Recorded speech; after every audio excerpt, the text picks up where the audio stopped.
તો એ નાનામાં નાના માણસને તમે નજર આપો, એની પાસે 2 મિનિટ ઊભા રહો, એના સુખ દુઃખના સમાચાર પૂછો, તો તમે ત્યાં ચોરી નથી કરી, નહીતર તમે ચોર છો.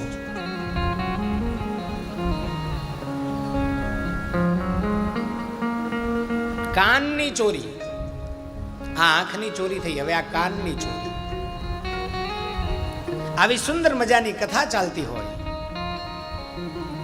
સત્સંગ ચાલતો હોય, મંદિરમાં ધૂન ચાલતી હોય, ભગવાનનું નામ લેવાતું હોય,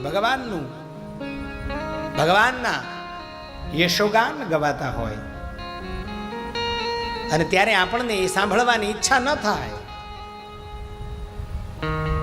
ઘણા હોય ને, સારી વાત શરૂ થાય ને એટલે એનું મોઢું બગડે, એ ખીચામાંથી કંઈક કાઢે અને ઘસતો ઘસતો સભાની બહાર નીકળી જાય ને.